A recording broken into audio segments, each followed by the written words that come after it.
There's a machine in a bunker somewhere in Russia. It may still be active. No one outside a very small circle knows for certain, and that uncertainty, that the machine might exist, might be waiting, might be listening, is itself part of its function. The machine is called perimeter. The Americans call it dead hand. It was built in 1985, at the height of the Cold War, to solve a problem that had haunted nuclear strategists for decades. The problem was this: if the other side launches first, your leadership might be dead before they can order a response. Your missiles sit in their silos, perfectly functional, pointed at every city in the enemy's territory, and no one is left alive with the authority to press the button. Perimeter was the Soviet answer, a system that didn't need anyone to press the button. Here is how it works. Seismic sensors across the Soviet Union listen for the ground shock of a nuclear detonation. Radiation detectors measure the atmospheric signature of a blast.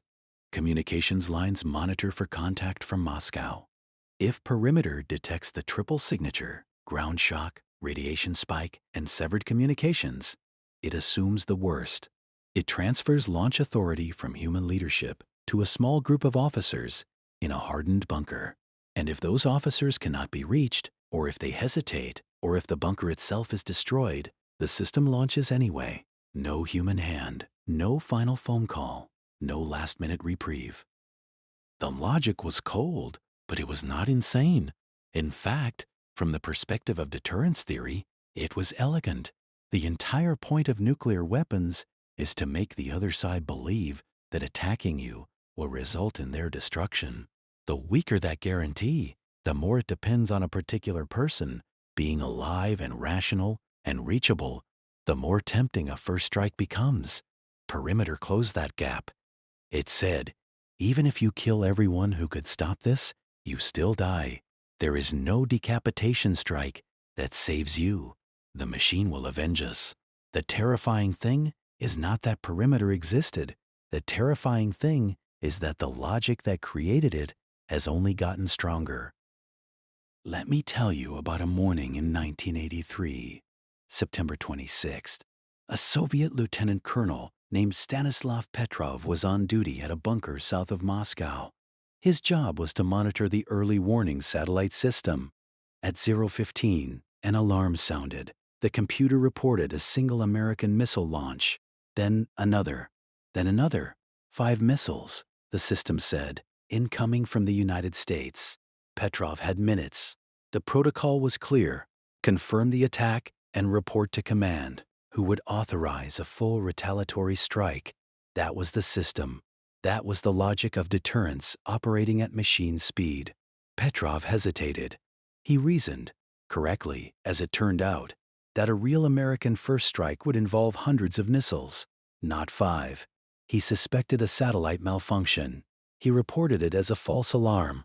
He was right. Sunlight reflecting off high-altitude clouds had fooled the satellite's sensors. Petrov saved the world, and almost no one knows his name. But here's the question that should keep you awake. What happens when there is no Petrov? What happens when the detection is faster, the window is shorter, and the system is not designed to wait for a human being to have a hunch? We are building that world right now. The speed of modern warfare has already exceeded human reaction time. Cyber attacks happen in milliseconds. Hypersonic missiles cut the warning window from 30 minutes to 5. An AI-driven defense system facing an AI-driven offense cannot wait for a human to authorize a response. By the time the human finishes reading the alert, the war is already lost.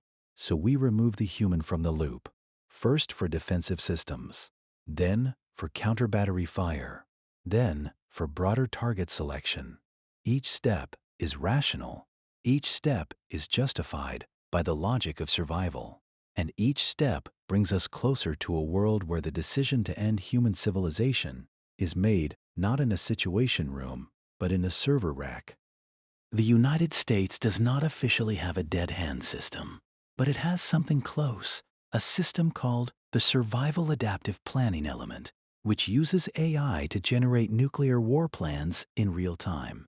It has the NC3 network, nuclear command control and communications, which is increasingly automated because the old methods, phone calls, radio, human verification, are too slow for the threat environment they were built to face. Every nuclear power is moving in the same direction, not because they want to, because the logic of the system demands it, because if the other side automates and you don't, you lose.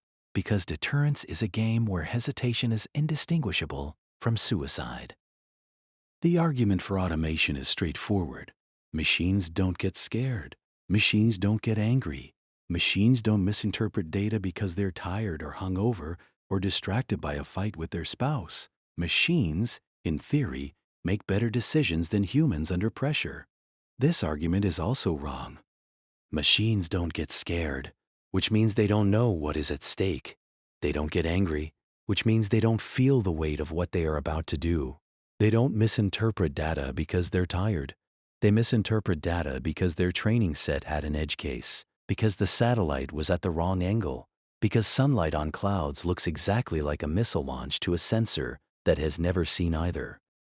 A machine can be perfectly rational within its programming and still make a decision that ends the world, not because it malfunctioned, because it functioned exactly as designed, in a situation the designers didn't anticipate. Petrov saved the world by disobeying protocol. He went against the system. He trusted a feeling, a suspicion that 5 missiles didn't make sense as a first strike. A machine cannot have that feeling. A machine cannot go against its programming. A machine cannot decide that the logic it was given is wrong. And that is the real horror of the dead hand. Not that the machine might fail, that it might succeed perfectly, rationally, according to every rule it was given, and destroy everything anyway. There is a counter-argument worth taking seriously. It goes like this. Deterrence has worked. Since 1945, no nuclear weapon has been used in anger.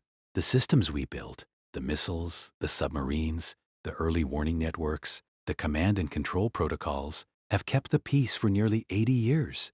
Automation is just the next step in that evolution. Better sensors, faster processing, more reliable decisions. Why would we abandon the thing that has kept us alive? And it's true that deterrence has worked. It's also true that we have no way of knowing why it worked. Was it the wisdom of leaders? Was it luck? Was it that Petrov was on duty that night instead of someone who would have followed protocol? We don't know. We can't know. The sample size is one timeline, one history, one sequence of close calls that happened to break our way. The problem with deterrence is that it only has to fail once. One sensor error, one miscalibrated threat assessment, one AI that optimizes for the wrong thing, in the wrong context, at the wrong moment. And the nature of the failure is not recoverable. There is no post-mortem, no lessons learned document, no subsequent iteration. So where does this leave us? The treaties that are supposed to prevent autonomous lethal systems are slower than the technology they regulate. The logic that drives automation is embedded in the structure of international competition. Every nation that hesitates fears it will be overtaken by one that doesn't.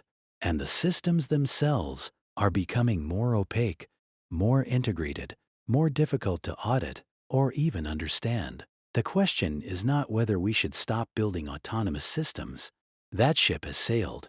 The question, the only question that matters, is whether there is still a human being somewhere in the chain. Whether, when the alarm goes off at 3 in the morning and the computer says launch, there is someone with the authority to say no.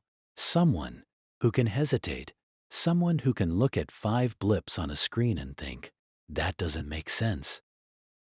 Because here is what Stanislav Petrov understood, and what every machine we build does not. The system can be perfectly logical and still be wrong. The most important decision in human history, the decision not to end it, was made by a man who ignored the machine. The next time, there may be no man.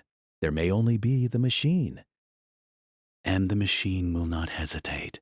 On September 26, 1983, Stanislav Petrov went home after his shift. He did not tell his wife what had happened. He was not celebrated. He was not promoted. He was reprimanded for failing to follow protocol, for not documenting the incident properly in his logbook. He retired quietly. He died in 2017 at 77 in a small apartment outside Moscow. The system he defied is still active. The one he saved, we are still building. The dead hand is not a relic of the Cold War. It is a preview. Thank you for watching. If you appreciate this kind of content, please leave a comment below. See you in the next one.